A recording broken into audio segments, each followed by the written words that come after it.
Rocker Pat here. Alright guys, it's another hot rocky day in the jungle, and man, when I say it's gonna be hot, it's gonna be hot.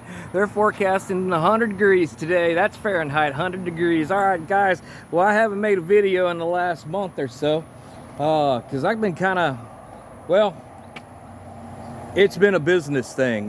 Business ain't so great. Had a little setback where it cost me about $4,000 to make right with a customer when anyway, I sublet a transmission. It didn't work. I ended up having to go to the dealer and buy one and didn't get my money back or all that kind of stuff. I don't know why I'm the only one that can do stuff right. Anyway, guys, let's talk about the whole fleet here, man. You see, I kind of got these two rascals out of their hole. And there's a new rascal there we could talk about. That rascal right there used to be behind that building over there when I moved in, and I know that engine runs, but there's a reason why these are here. You know that old piece of property I have? Took 3 trips up there to mow the yard. First trip, the fuel pump wouldn't work on the lawn tractor. Second trip, showed up with a brand new fuel pump repair kit thing for the lawn tractor. Still didn't work. Third time, showed up with a clickety-clack, and the lawnmower ran better than it's ever ran. Got to the end of mowing and was ready to put the thing up, and I seen over by a tree that I had some left and rolled over there to run it over, and before I made it back, the engine went, and it was that yeah, it stopped all forward motion at that point. And I knew, oh, lawn tractor's dead, but I can't complain. Bought that lawn tractor for $300 in 2010. And it's lasted the whole time. Anyway, so I told my buddy I had a problem. He gave me this one. And yeah, said that the old man down the street gave it to him because something happened and it stopped, the deck stopped. And what really stopped was this pulley came off and all that. And then this one has rusted sitting for 10 years. And it's been sitting for about 10 years or so. I put some, a battery in it and pulled the fuel pump line loose and stuck it in a bottle and cranked it over, and this son of a bitch fired right up. Didn't even have to go into the carburetor. So yeah, a little bit of money put into this, and I'll be back rocking and rolling and cutting and mowing. All right, guys, so let's talk about this. Thought about selling it because I've been like a little short on business around here, but been driving it around for the last few days, and I'm telling you right now, I ain't selling this truck. Yeah. Yeah. Nope, not for sale anymore, and everything. Yeah, you'd have to give me 20 grand to get that, and I know you're not, so therefore it's a moot point. But I will sell this. This car has been a big pain in my ass since I've had this, and I've had this car since like 2011, 2012, somewhere in that range. And I have overhauled the transmission, I mean the engine. The engine is a 74 400. It's not a 305. It is 400 in it. It is a true Monte Carlo SS. It does have VIN code G in the VIN code, which makes it a true SS. It's not all beat up and everything. Problem that this car has suffered since I had it is that when I got this car, it had the wrong drive shaft in it, and it was about 1 inch too long, and it was cramming itself up into the back of the transmission. And that tore up the original 200 R4. So I took it out and I had it cut, and I thought they would have balanced it and all this other stuff, but no.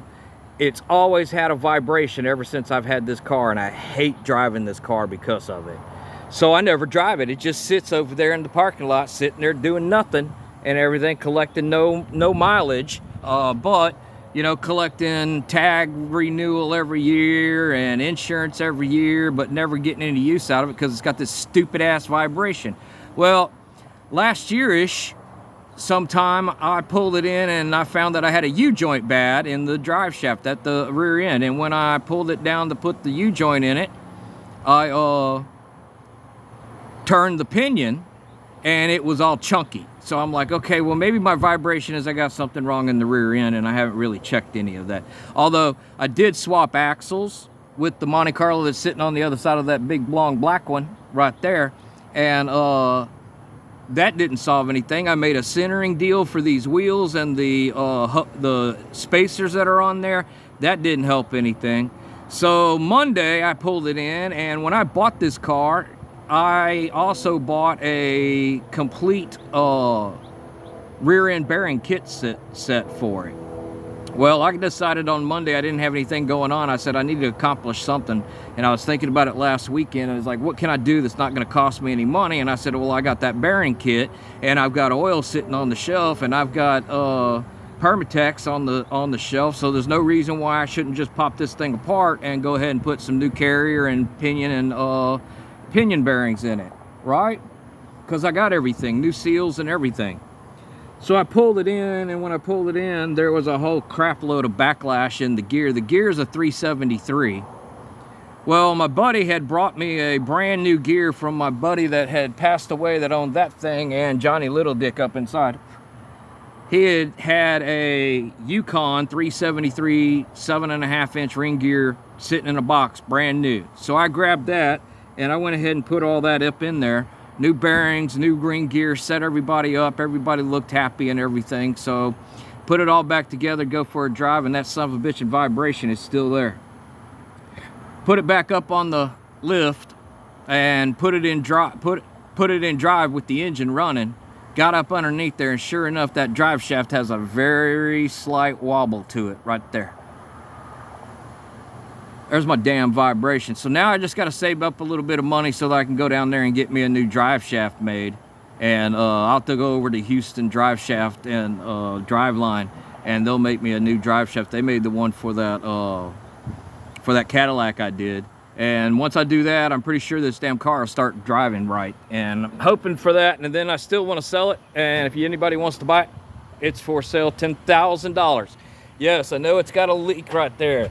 I know it's got some rust down here. But I looked on them, and everybody wants $28,000, $30-something thousand for these things when they're super pretty and nice. So you buy mine for $10,000. Take it and go get a $15,000 paint job and a $5,000 interior, and you can have the same that them guys that are selling it for $20,000, $30,000. But that's true SS, and if you want it, $10,000 and I'll let it go. That one ain't for sale. Now this one, I did pull out the engine on it, and it's about ready to go back inside so we can drop that 6.0 in there. Leroy over there ain't doing too good. I think he's got some water in his gas tank or something. I need to check that. He hasn't been running right. And I actually stole the battery out of him because I had a couple batteries go down. And if any of you guys know how having all these cars is, sooner or later your batteries and tires, they all hit at once. Nothing on this guy right here. And she just sits around and looks dusty and pretty. I don't do anything with her. I did put her on, I will sell that car too. First person that brings me anything north of $40,000, and you can have Jackie. I want to move. I want to build a building on my property. And truth be told, right now I have 20 grand in my pocket, would go a long way. So Sketchy's inside. Because Sketchy got himself all sketched up again. Okay? And what the problem ended up being, I couldn't steer. It just had no steering. It was just rough as all get up. So earlier when we got this car, I put it was December of 22. When we got this car, and I put a new power steering gearbox in. It still didn't work right. Well, I mean, it worked, but all of a sudden it went out. Well, the pump went out, so I changed the pump. Well, then it stopped working again. I just could not steer this car. It was just tight as all get up, and I'm like, what the hell? And it's always been tight. If it didn't have power steering, it just did not want to steer worth a damn. So yesterday, because I don't know how well the power steering pump was, and then I changed this hose because the hose that was on it did this curly Q thing right here where it was all tight and pinched, and I was wondering if maybe the hose was blowing up and it wasn't getting any power steering. So I changed the hose, and then yesterday I went ahead and ordered a new pump, and it was $66. So you know what, let's just put one on it that we know is good. So that didn't fix it. So I decided yesterday that possibly I had a bad steering gear. So I called them up and I had them get me another steering gear, which didn't show up until late yesterday, and I didn't go get it. And so I took this steering gear off, and when I did, I put it over on the bench, and I went to go turn the input shaft to see if it was stupid tight or something. and it just spun nice and easy. So I'm like, what the hell? And then I remembered that thing. So I tried to turn the shaft and it wouldn't turn. It was stiff. It would not turn. So I took that bolt out right there and I hammered it off, and I got it over there on my vise and started lubing that thing up and everything, and I got it where it'll turn now, and put it all back together, and lo and behold, Sketchy ain't got no sketchy steering no more, and he's got power steering. So happy about that. Not happy I got to still do something with the Monte Carlo, but I am happy that I got it figured out. That thing right there needs a little bit of an alignment love going on. I think my toe in is off, so it drives a little funky. And if I can get that all fixed up and everything, the next thing I'm going to do is yank the wiring out of this truck, because it's got so much bubble wiring that I'm afraid it's going to catch on fire one day and everything. And I've got a wiring harness up there on my shelf I've got a whole bunch of stuff that I paid for that I ain't using, including a 5.3 liter right there that was overhauled, and oh yeah, you know, another one of those that nobody does the right thing, and $1,800, put it in the truck, and it ain't got no damn oil pressure, and it's, well, what kind of oil are you using? Yeah, gotta go, see you later, bye.